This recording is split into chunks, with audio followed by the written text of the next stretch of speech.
Baik, selamat siang Bapak Ibu.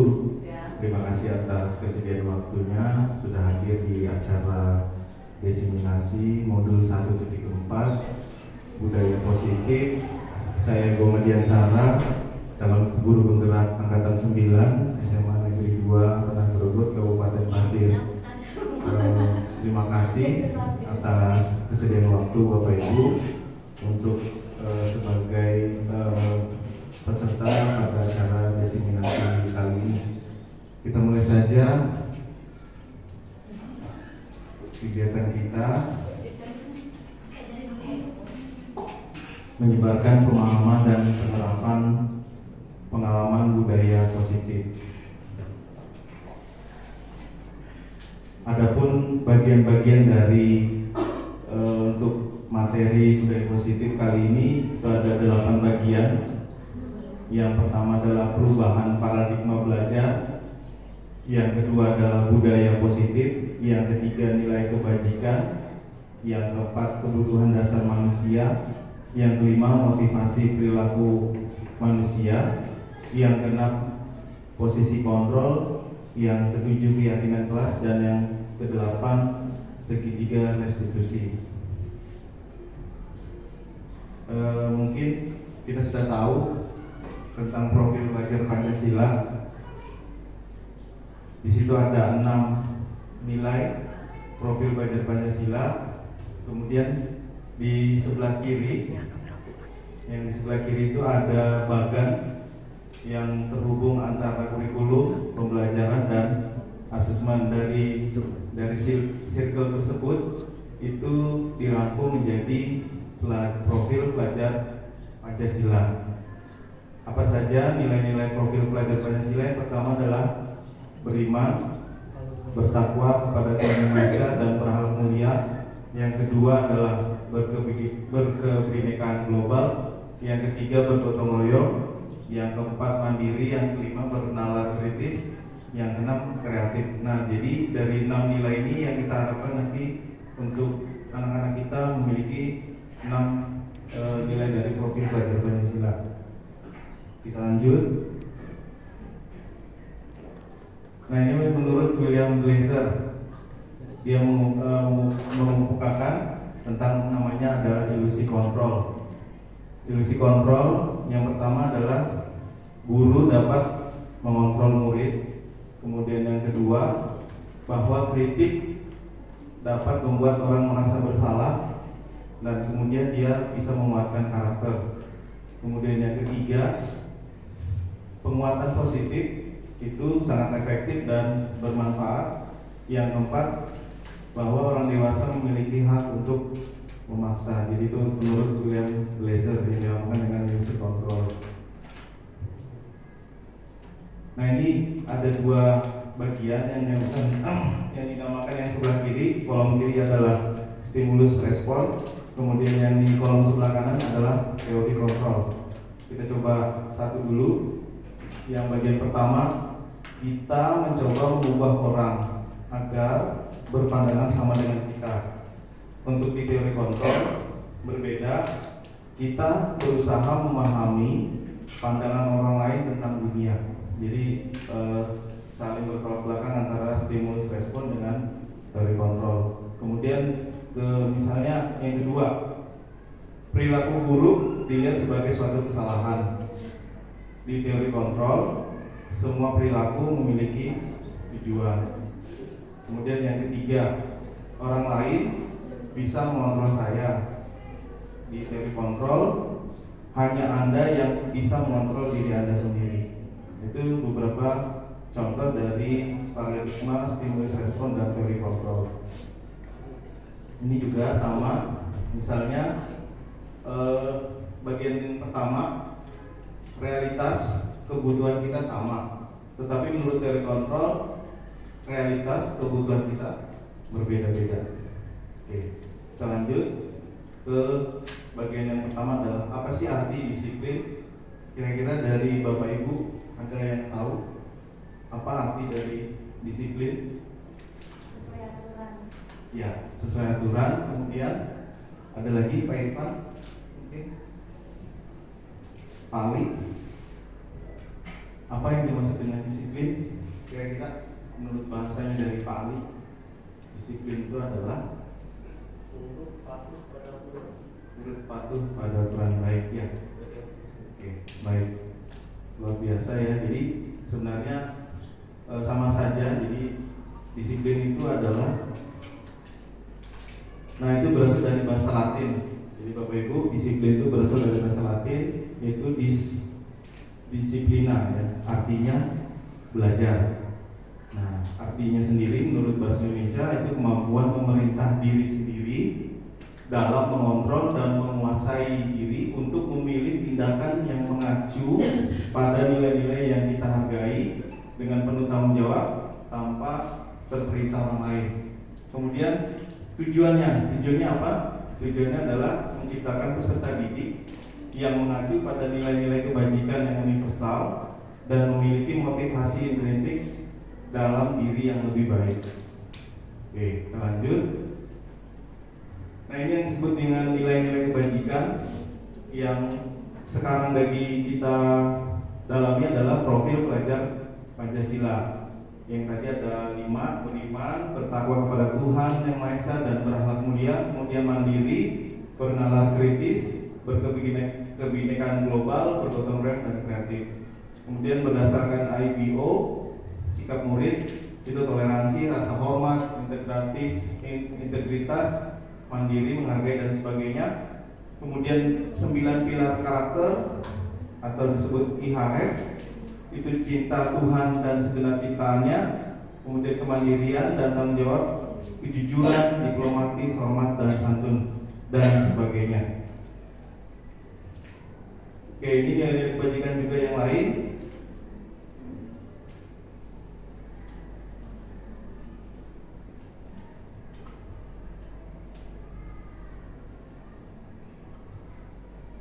Oke, kita lanjut saja. Ini juga salah satu dari nilai kebajikan, ada peduli, ada rajin, integritas, rasa hormat, keterus-terangan, keberanian, kebahagiaan, tanggung jawab dan seterusnya. Oke, kita langsung masuk ke dalam 5 kebutuhan dasar manusia. Ada 5. Yang pertama tentunya tempat tinggal, makanan, pakaian. Tujuannya adalah untuk bertahan hidup. Kemudian ada kebutuhan yang lain, itu kasih sayang dan rasa diterima. Rasa diterima, dipedulikan dan menjadi bagian dalam kelompok. Kemudian kebutuhan yang ketiga adalah kebutuhan akan penguasaan, di mana seseorang itu juga memiliki keinginan untuk memimpin, untuk didengar dan untuk diterima keberadaannya. Kemudian kebutuhan yang keempat adalah kebebasan. Tentunya Bapak Ibu juga pasti ingin memiliki kebebasan dalam memilih pilihan-pilihannya sendiri, ya, mencoba hal yang baru. Kemudian yang terakhir adalah kebutuhan akan kesenangan. Tentunya yang namanya kita dalam hidup ini tentunya ada yang disebut namanya mungkin hobi, ya. Jadi ada kesenangan dan tentunya kesenangan itu berbeda-beda. Ada yang senang bernyanyi, ada yang senang mungkin olahraga, ada yang senang jalan-jalan dan sebagainya.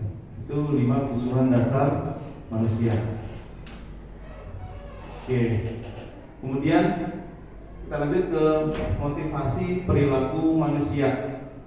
Ya, jadi yang pertama, untuk menghindari, ada namanya motivasi eksternal, kemudian ada namanya motivasi internal. Apa sih motivasi eksternal? Yang pertama adalah untuk menghindari ketidaknyamanan atau hukuman.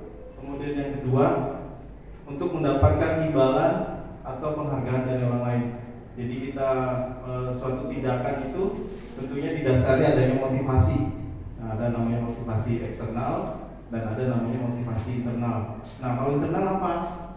Tentunya untuk menjadi orang yang mereka inginkan, menghargai diri sendiri dan dengan nilai-nilai yang mereka percaya.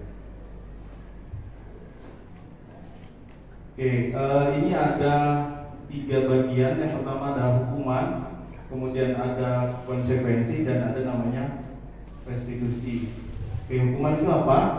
Hukuman itu tidak terencana atau tiba-tiba. murid tidak tahu apa yang akan terjadi, tidak ya. Jadi dia tiba-tiba mendapatkan suatu sanksi. Kemudian bersifat satu arah, artinya sepihak dari guru saja. Kemudian berupa hukuman dan seterusnya. Kemudian konsekuensi itu tentunya dulu ada kesepakatan sebelumnya yang disebut dengan terencana atau sesuai dengan peraturan. Murid tetap dibuat tidak nyaman, sikap guru selalu memotor murid. Kemudian yang ketiga itu ada namanya restitusi. Restitusi adalah menciptakan kondisi bagi murid untuk memperbaiki kesalahan. Kemudian ada yang namanya di situ kolaboratif, mengajarkan murid untuk mencari solusinya sendiri. Nah, ini peran kita sebagai guru di dalam kegiatan pembelajaran di sekolah. Ada yang peran pertama itu adalah penghukum, kemudian peran kedua adalah pembuat rasa bersalah, yang ketiga berperan sebagai teman, yang keempat pemantau, yang kelima sebagai manajer. Nah, ini tingkatannya yang paling bawah adalah penghukum, kemudian naik ke rasa bersalah, naik lagi ke teman, pemantau, dan paling tinggi adalah posisi sebagai peran manajer. Nah, ini contoh posisi kontrol tadi. Ini kasusnya adalah murid mengeluarkan baju. Nah, kalau kita sebagai penghukum, tentunya tindakan kita ambil adalah menyuruh murid tadi berdiri di pojok kelas selama 1 jam. Jadi kita itu guru tadi sebagai posisinya sebagai penghukum. Ya. Kemudian yang kedua sebagai pembuat rasa bersalah. Jadi guru tadi itu akan bertanya, berapa kali ibu harus memberitahu kamu selalu saja membuat ibu kecewa.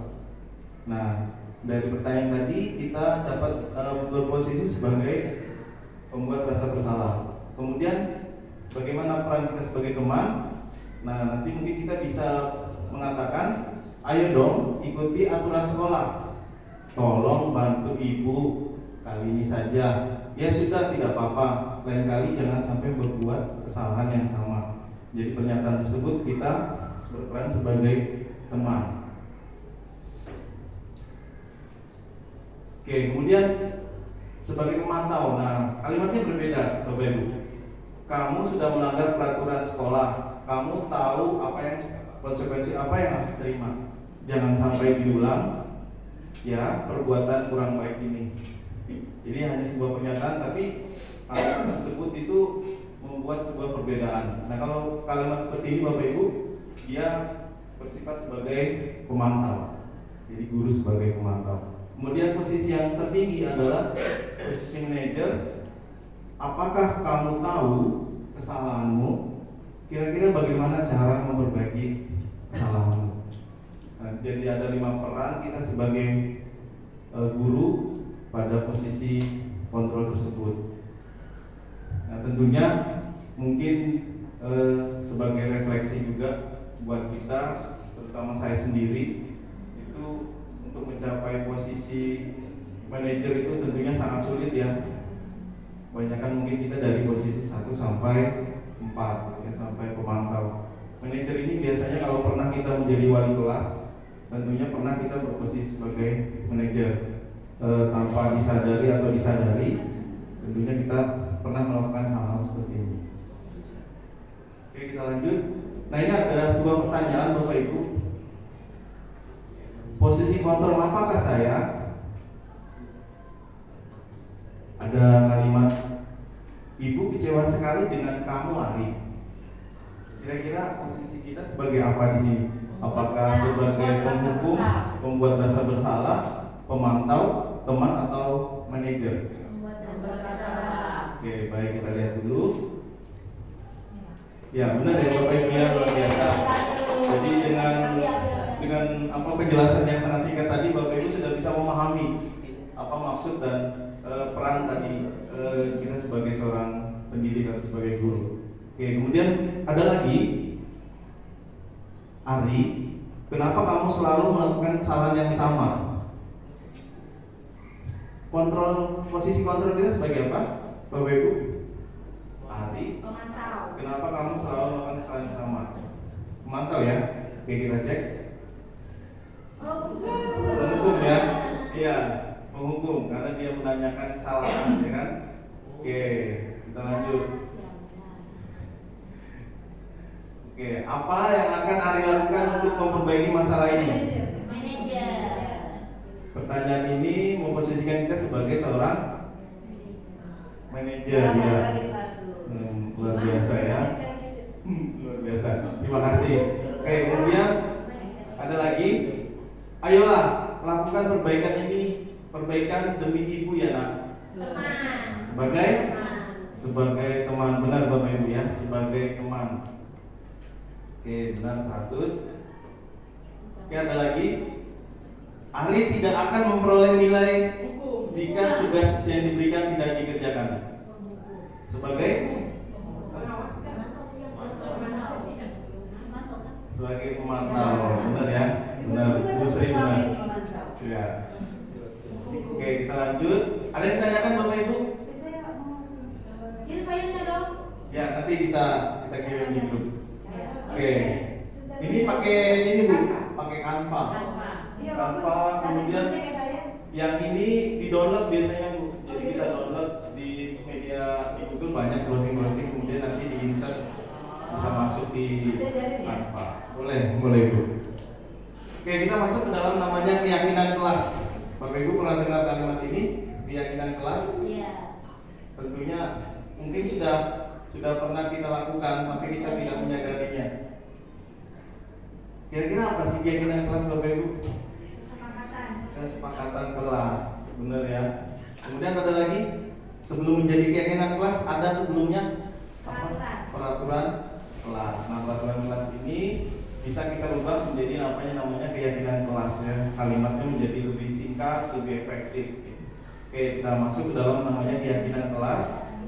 Oke, ada 6 langkah yang bisa kita lakukan untuk mewujudkan suatu keyakinan kelas ya. Yang pertama adalah tentunya bersifat abstrak. Kemudian yang kedua pernyataan universal, itu umum. Kemudian dibuat dalam pernyataan positif, langkah ketiganya. Kemudian setelah ada pernyataan positif, kita lanjut sedikit saja. Jadi kalimatnya tadi diringkas supaya mudah diingat. Kemudian pernyataannya tadi disesuaikan dengan kondisi kelas sehingga mudah diterapkan. Kemudian yang terakhir, semua warga sekolah dilibatkan saat membuat keyakinan kelas. Artinya warga kelas ya, untuk membuat keyakinan kelas. Nah, ini contohnya saya coba buat.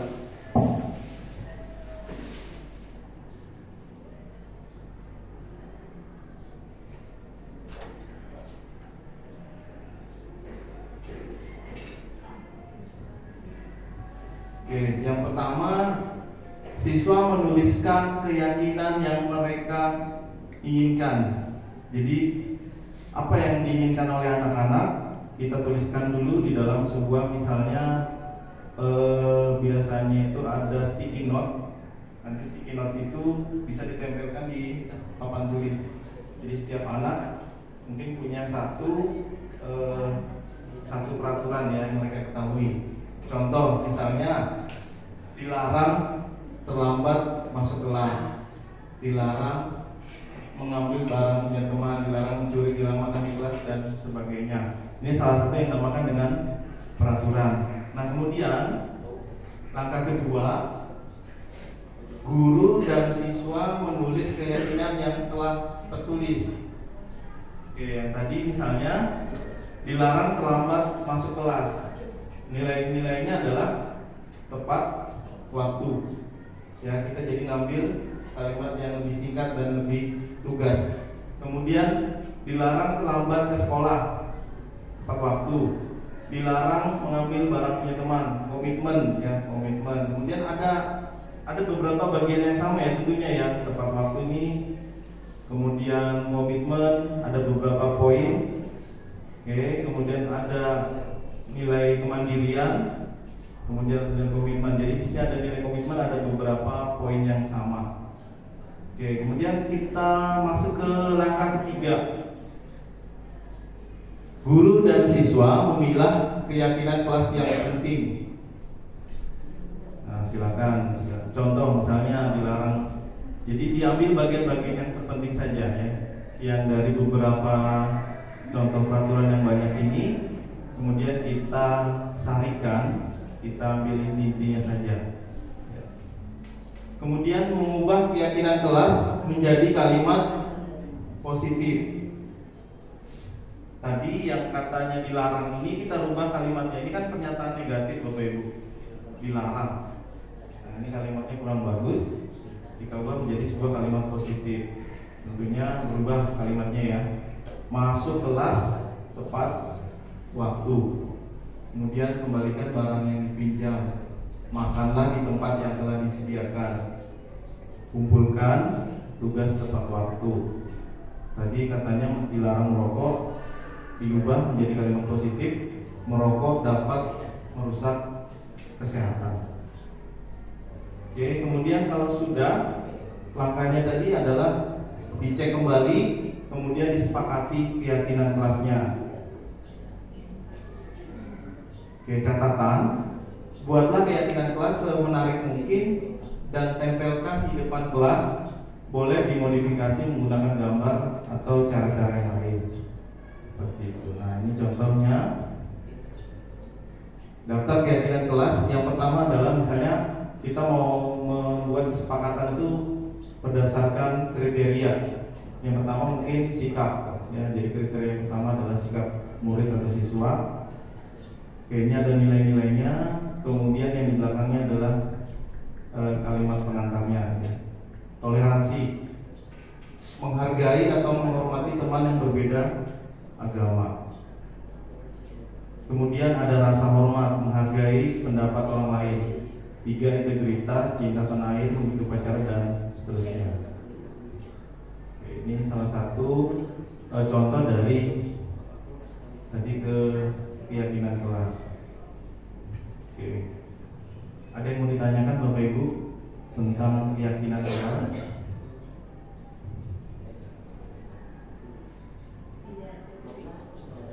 Oke, waktu kita masih panjang Bapak Ibu, masih ada setengah jam lagi untuk materi ini. Silakan kalau ada yang mau ditanyakan, boleh sambil dimakan Bapak Ibu. Makanannya, snacknya boleh dimakan. Ya, kalau apa sambil kita diskusi. Ya, silakan. Iya. Konsekuensinya apa? Ada sama juga apakah melalui kesepakatan bersama dengan ini atau? Baik, terima kasih Pak Ali. Baik, saya akan langsung menjawab. Untuk keyakinan kelas ini kita hanya membuat sebuah aturan. Konsekuensinya nanti bisa disepakati kembali, tapi untuk di sini tidak dicantumkan sanksinya. Tidak kita cantumkan, hanya untuk kesepakatan yang bersifat positif. Ya, untuk yang negatif terutama yang sanksi tadi itu tidak kita lengkapi. Nah, itu mungkin bisa dibuatkan mungkin di dalam peraturan kelas. Tapi kan itu diatur sudah kalau secara globalnya diatur di tata tertib sekolah ya. Kalau untuk di keyakinan kelas kita tidak membuat sanksi, hanya kesepakatan untuk yang harus dipatuhi, norma-norma yang harus dipatuhi saja. Kita coba evaluasi Pak ya, mana yang dilakukan, mana yang tidak semua dilaksanakan, mungkin diadakan perbaikan. Untuk keyakinan kelas budaya itu biasa kita lakukan di awal tahun ya, awal tahun pembelajaran. Ya, semacam itu, cuman dia lebih cenderung ke arah nilai-nilai kebajikan yang tadi. Jadi kita mengambil nilai-nilai kebajikan, atau tadinya sebelumnya adalah materi sebelumnya itu adalah profil pelajar Pancasila. Jadi kita mengaitkan nilai-nilai kebajikan tadi ke keyakinan kelas. Seperti itu, iya.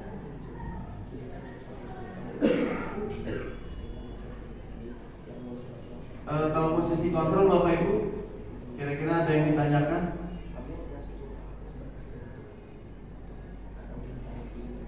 Kira-kira kenapa kita susah sampai di posisi manajer? Kenapa Bapak Ibu? Kan kebanyakan kita posisinya di penghukum, pembuat rasa bersalah, teman. Jadi mungkin saya mau mungkin juga mau mendengar mungkin pengalaman Bapak Ibu, mungkin Bu yang lebih berpengalaman, misalnya Bu R atau ya mungkin Bu R bisa bercerita posisi yang selama ini yang pernah posisi yang kontrol yang pernah Ibu alami, kira-kira posisi apa saja, dan yang buat Bu R yang tersulit posisi kontrol yang mana?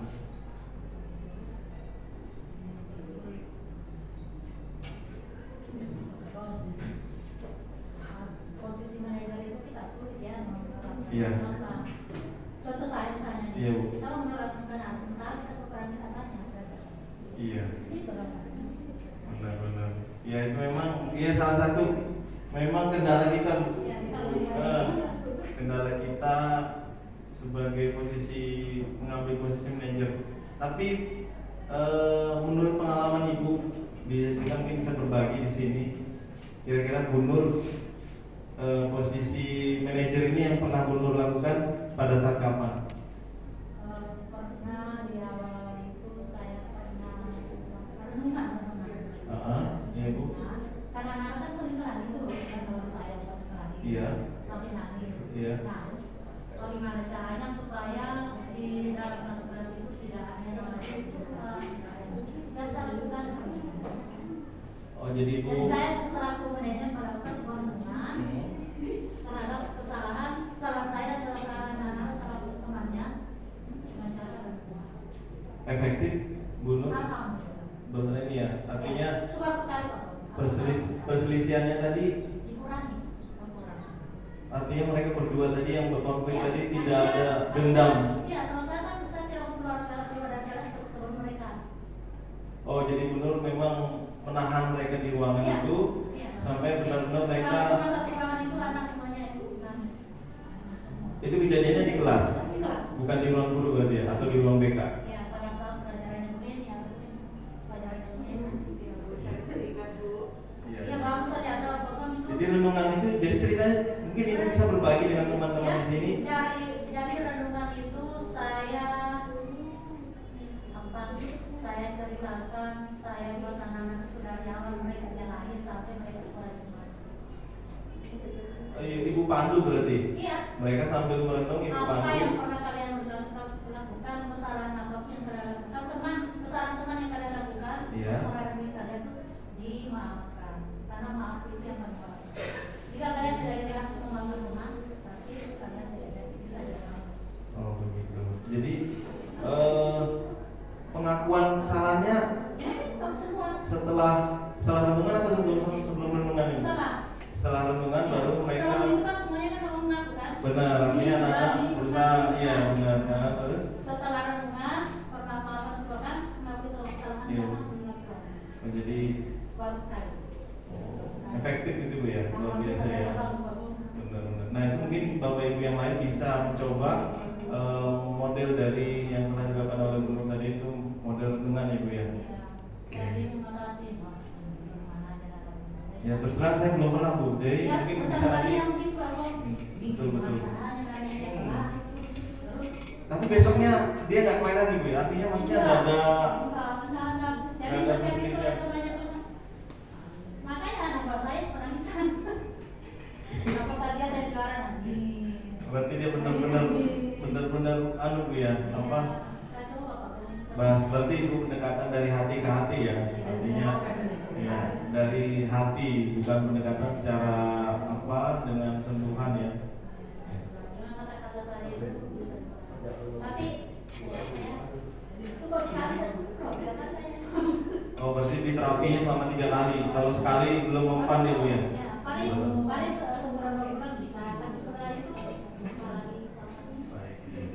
Bu Melda mungkin ada yang mau dibagikan pengalaman sebagai, mungkin ada di Batu, baik.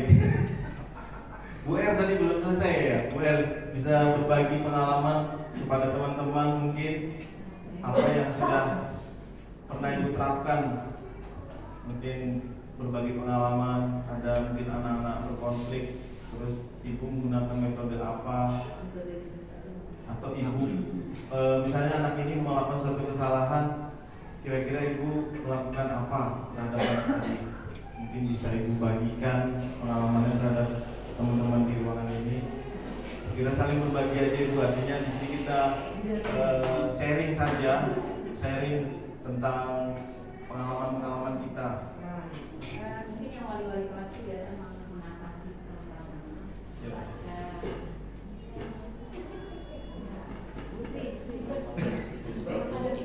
Masih. Atau mungkin kalau panggilan orang tua, Nah itu adalah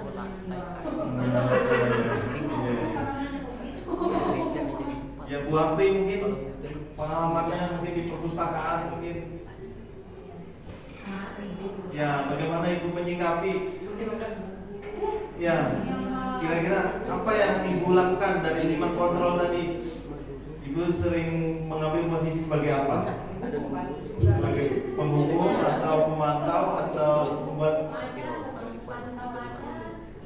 Kalau misalnya penghukum, ibu contohnya apa kira-kira?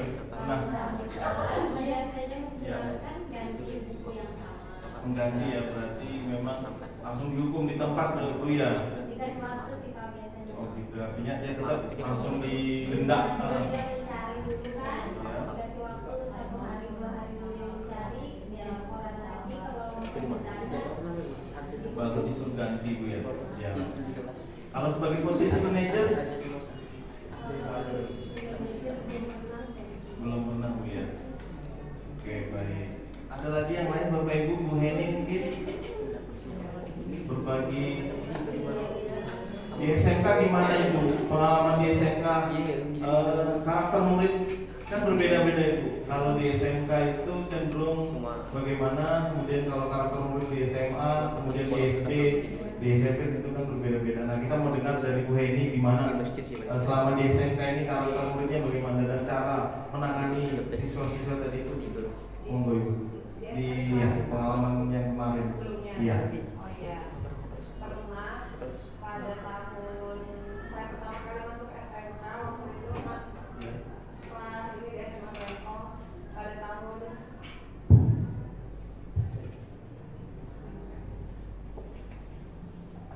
baiklah, saya sedikit bercerita karena Pak Goma meminta cerita masa lalu, jadi saya bercerita masa lalu.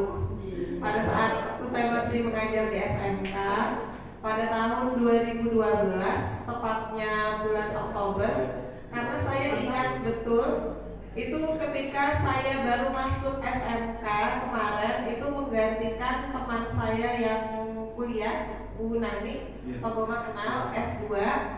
Jadi saya yang masuk ke situ dan kebetulan beliau wali kelas, jadi saya juga yang mengambil alih wali kelas, peran wali kelas. Kebetulan SMK itu sistemnya dari kelas 10 sampai kelas 12 wali kelasnya sama ya Pak ya. Nah, jadi dengan saya mereka baru asing, begitu juga dengan mereka ke saya dan saya ke mereka. Nah, seminggu setelah saya masuk sekolah di SMK ada suatu kejadian. Kejadiannya itu luar biasa menurut saya karena sebelumnya saya nggak pernah mengalaminya. Ada siswa, ditemukan siswa itu merokok di dalam jurusan. Kebetulan di jurusan kami itu ketua jurusannya pun tidak merokok. Nah, ada siswa ditemukan merokok. Mengapa dikatakan ditemukan merokok? Ada puntung rokok di dalam ruang jurusan. Tidak di atas meja Pak, karena kebetulan dia menantang. Nah, ini nantang. Berarti dia ada motif nih Bu ya? Ya, motifnya. ada ditemukan itu. Nah, jadi saya wali kelas baru bertemu dengan masalah seperti itu. Di salah satu sisi saya namanya wali kelas pasti membela anak-anak kita. Walau bagaimanapun kita ini pasti kita berpihak dengan anak-anak kita. Di sisi lain juga saya orang baru di situ, maksud saya membela anak saya. Jadi saya menjadi penengah di mana saya harus berbicara kepada anak-anak saya. Kalian posisikan diri kalian seperti saya, seperti ibu, orang baru yang belum mengenal teman-teman saya, teman rekan-rekan kerja saya, belum mengenal sifat kalian, dihadapkan dengan masalah ini, bagaimana caranya, solusinya. Sementara saya juga ditekan oleh ketua jurusan, ibu harus mencari siswa yang merokok ini bagaimanapun caranya. Saya tanya ke anak saya, tidak ada yang mengaku, padahal bukti sudah ada. Dan kebetulan waktu itu CCTV belum dipasang di jurusan. Nah, dengan permasalahan yang seperti itu, akhirnya yaitu saya kalau kita dengan hukuman, menurut saya sudah saya jumur, gak ada yang mau ngaku. Laki-lakinya saya yakin laki-laki aja, laki-lakinya waktu itu 11 orang, gak ada yang ngaku karena konsekuensinya kalau ngaku itu mahal bayarnya, dalam artian semen 6 sak dengan poin. Pelanggaran ini kan Pak, jadi pelanggarannya kemarin itu dengan semen untuk pembangunan musola atau gimana gitu. Jadi mungkin berat di situ.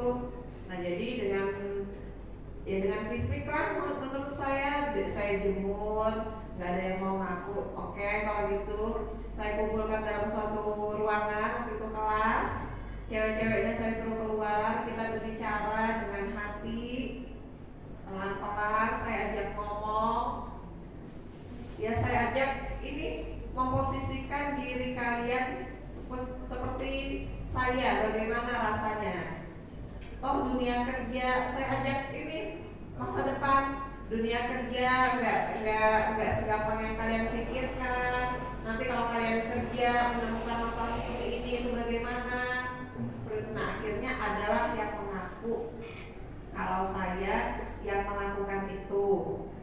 Nah, oke, setelah dia mengaku ya sudah, yang lainnya saya suruh keluar. Kalau gitu kamu tinggal dengan saya, kita berbicara kenapa melakukan itu. Karena pengakuannya itu sudah luar biasa, dia sudah berani mengakui. Dan saya juga nggak mau dia mengakuinya didengar oleh teman-temannya yang lain, kenapa dia melakukan itu. Jadi berbicara dengan saya aja. Ternyata ada sesuatu hal ini yang membuat dia mungkin merasa jengkel atau apa, yang mungkin menguji saya juga karena saya orang baru, wali kelas baru pada saat itu di situ. Jadi saya simpulkan untuk menangani anak-anak itu ya mungkin dengan menghukum, istilahnya menghukum. Berarti itu ada beberapa posisi kontrol yang ibu lakukan secara sekaligus ya di situ. ya, tapi bertahap gitu Pak. Ya. Saya tanya, gak ada yang mau ngaku, saya hukum juga, hukum tapi semuanya dijemur. Pada saat itu gak ada yang mau ngaku. Oke, kita dengan cara lemah lembut lagi, kita kumpulkan, berbicara dari hati ke hati. Setelah mengaku, barulah diselesaikan baik-baik. Setelah itu ketemu permasalahannya, minta maaf dengan yang tadi. bersangkutan. Setelah itu konsekuensinya Tetap dilaksanakan. ya tetap dilaksanakan, pemanggilan orang tua, poin masuk dan 6 sak semen.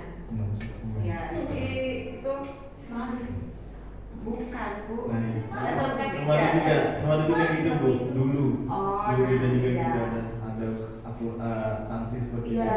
itu. Karena ini menurut saya kalau cuma diomongkan aja, karena pertama kali saya masuk sini juga saya ngelihat siswa SMK dengan siswa SMA lebih karakternya sangat menurut Ibu jauh gimana? berbeda. Karena saya juga ngalamin Bu, karena waktu itu saya ngajar di SMK 2 tahun 2009 waktu itu memang saya ngajar di SMP pernah Bu, ngajar di SMA ngajar di SMA sekarang, SMK juga pernah.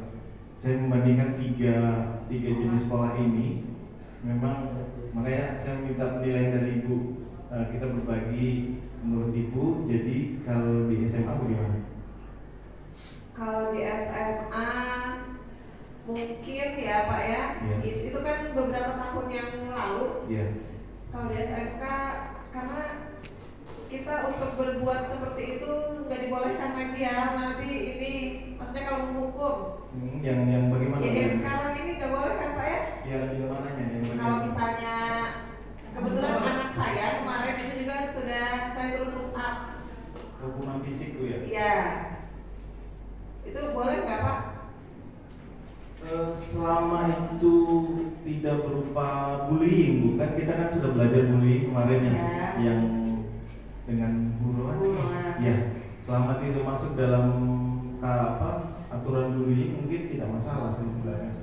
Karena kalau dulu, zaman dulu, 2012 itu seingat saya belum ada bullying itu. Atau sudah ada ya Bu ya? Belum ada Bu ya? Cuma istilahnya aja. Istilahnya aja. Ada bullying. Kalau sekarang kita kan berhati-hati Iya, Bu ya betul. dengan siswa. Kalau dulu ya mungkin berbeda ini juga Pak ya. Kalau dulu sih di sekolah yang dulu memang agak keras Pak menurut saya. Kalau di sini lemah lembut. Iya. Karena memang kita Bu, dari awal kan pencetusnya kita bersama itu aturan kasih sayang, benar Bu. Jadi di sekolah kita ini aturan kasih sayang, jadi pencetusnya benar. Jadi kita tidak orientasinya dengan hukuman fisik benar. Iya, iya, iya. Ya ini Pak, tapi kalau saya pribadi, saya kan menegur dulu kita dengan siswa. Iya. Kita tegur berkali-kali, tapi kalau tidak mengindahkan apa yang mesti kita lakukan? Ya Benar. kalau saya, iya, karena Iya. siswa saya sendiri kemarin Pak kebetulan kelas 10A. Tapi sebelumnya saya bilang saya seperti ini bukan berarti saya membuli atau menghukum fisik kamu. Karena saya nggak suka melihat anak kelas 10A nanti jadi omongan, baju keluar, nongkrong di depan teras, itu seperti itu. Nah, setelah itu Pak, setelah kejadian saya suruh push up, alhamdulillah kelas jadi nggak ada lagi yang nongkrong di depan. Jadi menurut saya diberi pelajaran untuk teman-teman yang lainnya juga, teman-teman di kelas. Jadi ini contohnya teman kamu yang tidak mengindahkan peraturan. Jadi supaya efek jerak terhadap teman-temannya yang lain. Kalau saya tipe orang yang seperti itu, tapi nggak langsung keras, diomongkan dulu baik-baik. Tapi kalau memang tidak, maunya seperti apa atau mengikuti cara saya seperti itu Pak. Baik, jadi Itu aja. Terima kasih. terima kasih Ibu. Jadi sebenarnya secara sadar atau tidak atau sadar sebenarnya kita juga sudah melakukan yang dinamakan pemenuhan kebutuhan siswa. Nah jadi yang saya pelajari di CGP ini Bu ada namanya metode pembelajaran diferensiasi. Jadi diferensiasi itu semua kebutuhan siswa, baik dia gaya belajarnya dengan auditori, kemudian gaya belajar dengan kinestetik ya visual ataupun dengan cara kinestetik. Jadi memang keberagaman itu Bu, memang itu menjadi satu tantangan buat kita sebagai pendidik zaman sekarang, di mana ada namanya ada kodrat alam, ada namanya kodrat zaman. Nah, itu tantangan kita sebagai pendidik di abad 21 ini.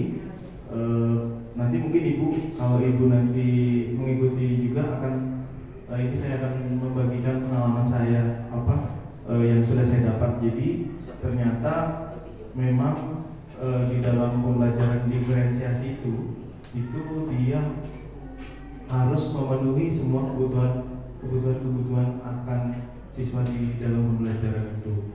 Nah, kita harus melihat di situ ada namanya kodrat zaman, ada kodrat alam. Nah, kodrat alam itu adalah kodrat yang ada di dalam diri kita sendiri. Kemudian kodrat zaman itu kondisi zaman yang akan mereka hadapi nanti, karena berbeda dengan zaman kita dulu waktu pendidikan kita waktu sekolah dengan pendidikan dengan kondisi zaman yang akan dihadapi anak-anak kita. Itu yang menjadi faktornya. Nah, kemudian yang tadi Bu cerita mungkin bisa saya sarikan. Nah, ini jadi harus ada memang ini kebutuhan penting Bapak Ibu.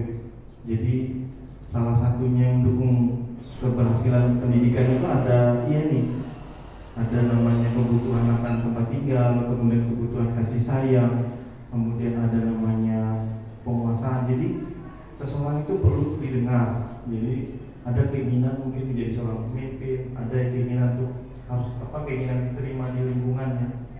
Nah, jadi kita bisa melihat dari faktor-faktor yang 5 ini. Jadi untuk mungkin kayak tadi Bu Nur cerita, mungkin bisa digali apa sih penyebabnya siswa kita tadi misalnya melakukan suatu kesalahan, ya bisa digali. Mungkin di dalam 5 kebutuhan dasarnya dia ada yang tidak tercukupi. Nah mungkin kasih sayang ya, kebanyakan sih kasusnya adalah perhatian dari orang tua kurang. Jadi kebutuhan kasih sayangnya dia agak terganggu di situ sehingga menimbulkan suatu konflik atau permasalahan di dalam dirinya. Termasuk juga mungkin kebanyakan juga di sini ada juga yang penguasaan ya. Jadi anak-anak itu tidak didengar atau tiba-tiba dijudge langsung salah gitu. Dia juga perlu didengar. Kemudian juga dia mungkin kebanyakan juga yang bermasalah dengan makanan, pakaian dan tempat tinggal. Kebanyakan juga mungkin ikut sama orang, ya kan? Ada mungkin keluarganya di bawah, artinya di bawah garis itu ya, di bawah garis kemiskinan ya. Sehingga dia untuk bertahan hidup aja susah gitu kan. Nah itu harus kita gali dulu Bapak Ibu. Mungkin di situ faktornya dia mengalami suatu permasalahan di dalam dirinya sehingga akhirnya terbawa ke sekolah. Nah di dalam sekolah itu dia menimbulkan suatu permasalahan baru, bisa jadi seperti itu. Jadi ada 5 kebutuhan dasar yang tidak terpenuhi di dalam diri anak tadi. Kemudian yang tadi juga ada konflik dengan guru, mungkin bisa saya hubungkan dengan namanya motivasi eksternal ya. Ya dia mungkin ada yang tidak klop, ada yang tidak sejalan sehingga dia ingin menunjukkan rasa ketidakterimaannya dia. Mungkin salah satu motivasi eksternal dia sehingga dia berbuat seperti itu. Itu namanya motivasi eksternal mungkin. Oke baik, kita lanjutkan. Ada yang namanya nanti restitusi Bapak Ibu. Jadi kita ada sering melakukan hukuman, kemudian konsekuensi ini misalnya tadi yang ditanyakan sama Pak Ali ya, yang hukuman tadi ya, sanksi. Kemudian ada namanya ketiga itu adalah restitusi Bapak Ibu. Nah apa itu restitusi? Oke baik, kita lihat.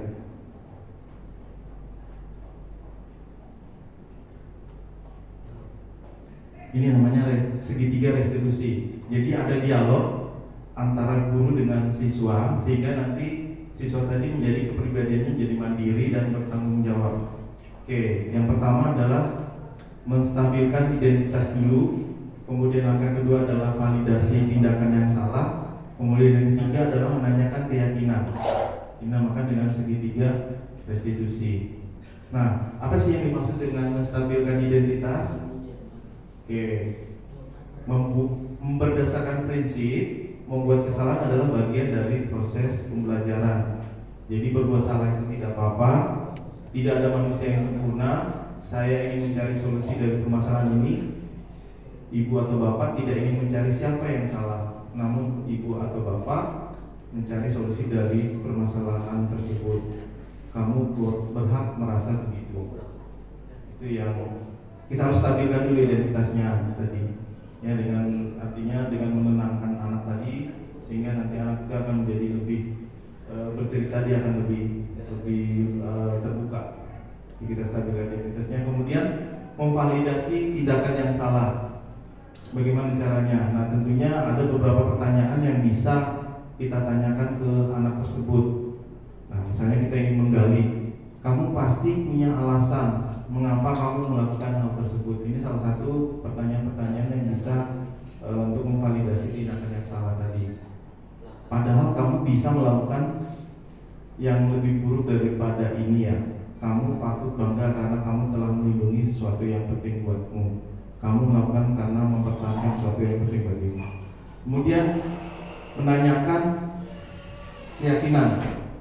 Nah, setelah kita memvalidasi, kita menanyakan keyakinan ya, kepada anak tersebut. Oke, ini contoh dari segitiga restitusi ya. Nah, ini ada sebuah kasus. Cindy pada pelajaran pertama sudah beberapa kali datang terlambat. Jika ini dibiarkan, maka menjadi contoh yang tidak baik bagi teman-temannya. Hal yang dilakukan adalah memanggil Cindy dan melakukan pendekatan restitusi. Nah, ini ada gambarnya. Jadi Bisa anaknya sendiri atau mungkin nanti dengan temannya, didampingi dengan guru atau dengan wali kelas atau dengan guru BK. Nah, kira-kira apa yang harus dilakukan guru untuk melakukan segitiga restitusi? Yang pertama adalah menstabilkan identitasnya. Nah, ini ada sebuah percakapan. Guru, selamat siang. Silakan duduk sini. Tahu kenapa ibu memanggil kamu nak? Siswa, tidak tahu bu. Oke, tadi pada saat pembelajaran kamu datang jam berapa nak? Pukul 7.45 bu. Kamu tahu pembelajaran jam pertama mulai jam berapa? Jam 7.30. Sesuai dengan sepakat kelas, jam berapa kamu harus ada di ruangan? Pukul 7.15 sudah harus berada di ruangan bu. Oke, Cindy. Nah, di sini dari kalimat ini ada sudah tindakan untuk menstabilkan identitas ya, dari beberapa pertanyaan tadi ya, menggali alasan kenapa anak tadi melakukan mengingatkan kembali kenapa dia terlambat. Oke, kemudian kita lanjutkan. Pukul 7.15 sudah berada di ruangan bu. Oke, berarti Cindy terlambat lebih kurang selama 30 menit bu. Berarti Cindy datang tepat waktu atau tidak? Tidak bu. Menurut Cindy, kalau datang tidak tepat waktu itu kebiasaan baik atau buruk? Kebiasaan buruk. Tidak apa-apa Cindy melakukan kesalahan. Berbuat salah itu tidak apa-apa. Tidak ada yang sempurna. Ibu pun juga pernah melakukan kesalahan itu. Pasti Cindy punya alasan untuk datang terlambat. Coba ceritakan ibu kenapa bisa terlambat. Mohon maaf ibu, kalau pulang sekolah Cindy biasanya kerja sampingan untuk membantu orang tua, sehingga pagi hari Cindy terlambat bangun. Sungguh mulia tindakanmu nak, tapi datang ke sekolah merupakan hal yang penting untuk masa depan kamu. Baiklah, ibu sudah tahu alasan Cindy datang terlambat. Sekarang coba ibu pikirkan, dengan datang terlambat keyakinan kelas mana yang kamu langgar? Saya sudah melanggar keyakinan kelas disiplin bu. Iya betul. Menurut Cindy, disiplin itu penting atau tidak? Penting ibu, untuk menghargai waktu. Baik. Kalau menurut kamu itu penting, hal apa yang akan kamu lakukan supaya tidak datang terlambat lagi? Saya akan menyetel alarm HP untuk mengingatkan bangun pagi. Selain membunyikan alarm, apalagi yang harus kamu lakukan? Meminta ibu untuk membangunkan lebih pagi. Baik Cindy, sudah menemukan solusinya, dan ibu akan tetap bekerja sama dengan orang tua Cindy agar Cindy tidak datang terlambat lagi ke sekolah. Nah sekarang silakan Cindy kembali ke kelas. Oke, itu ada sebuah percakapan antara guru dengan siswa. Nah kira-kira apakah itu sudah segitiga restitusi tadi sudah termasuk di dalam tadi atau masih ada yang belum? Kira-kira menurut Bapak Ibu dari percakapan tadi, apakah sudah memenuhi unsur segitiga restitusi tadi?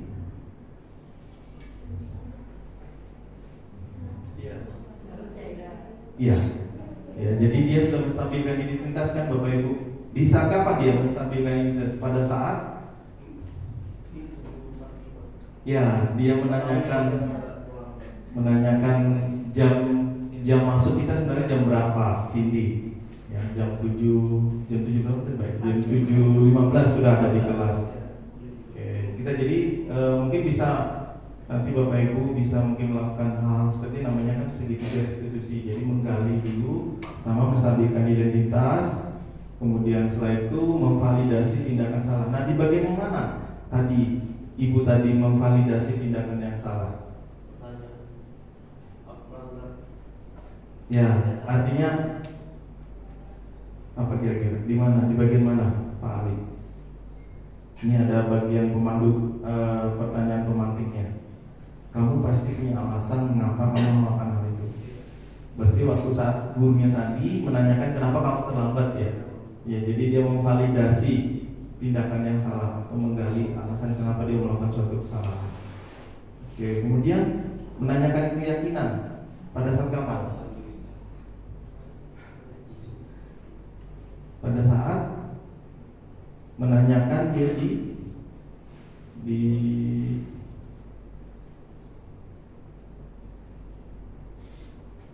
sini ya. Sungguh mulia tindakan emak, tapi datang ke sekolah merupakan yang penting. Baiklah, ibu sudah tahu alasan Cindy datang terlambat ke sekolah. Sekarang coba kita pikirkan dengan datang terlambat, keyakinan kelas mana yang kamu langgar ya. Jadi dia tindakan ketiga itu adalah menanyakan keyakinan ya. Jadi memastikan keyakinan kelas mana yang dia langgar oleh si siapa tadi, si Cindy tadi. Baik, oke, kita sampai di akhir Bapak Ibu. Jadi tadi itu sudah, dan penutup dengan memahami dan menerapkan budaya positif, seorang pendidik mampu menciptakan kondisi yang lebih harmonis, inklusif, berkelanjutan, serta merefleksikan dirinya dalam posisi kontrol sebagai seorang manajer yang menuntun peserta didik menjadi insan yang mandiri dan bertanggung jawab. Ada yang mau ditanyakan Bapak Ibu tentang, jadi clue-nya tadi adalah yang pertama nilai-nilai pelajar profil pelajar Pancasila, kemudian ada yang namanya tadi segitiga restitusi, dan ada yang namanya keyakinan kelas. Mungkin yang bisa saya bagi untuk hari ini, mudah-mudahan apa yang sudah kita sharing kira-kira mudah-mudahan bisa menjadi bahan untuk atau menjadi materi buat Bapak Ibu nanti untuk menghadapi tantangan-tantangan yang akan kita hadapi di kemudian hari. Saya di sini bukan sebagai orang yang lebih hebat daripada Bapak Ibu. Saya di sini sama-sama kita adalah orang yang tidak mengerti. Jadi saya sama-sama belajar Bapak Ibu. Tidak ada yang hebat, tidak ada yang lebih pintar, semua sama. Jadi saya mengucapkan terima kasih atas partisipasi Bapak Ibu untuk menghadiri kegiatan seminasi saya sebagai calon guru penggerak angkatan 9. Mudah-mudahan dari penjelasan ini bisa bermanfaat bagi kita semua, dan saya harapkan Bapak Ibu juga bisa mengikuti pendidikan-pendidikan ini angkatan 11 Bapak Ibu yang dibuka. Siapa tahu Bu Mel angkatan terakhir kayak nggak ada lagi. Ya mudah-mudahan ada yang bisa mengikuti jejak saya, Bu Heni, siapa tahu teman-teman mungkin. Ya, kita semakin banyak yang mengikuti pendidikan, semakin banyak juga akan terjadi perubahan-perubahan ya, perubahan positif yang ada di lingkungan kita.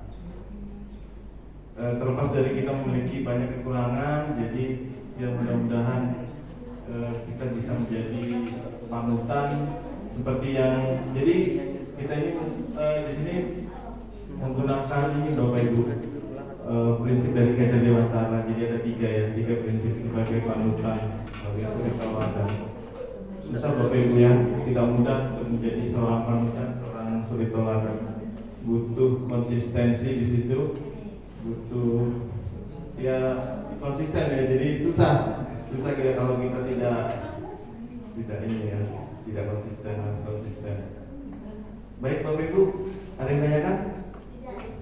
Cukup, baik kalau tidak ada kita akhiri saja pembelajaran kita, bukan pembelajaran, maksudnya diseminasi kita pagi hari ini. Saya mengucapkan terima kasih banyak atas kesediaan waktu Ibu yang sudah Bapak Ibu berikan kepada kami di sini. Terima kasih. Saya akhiri, saya ucapkan terima kasih.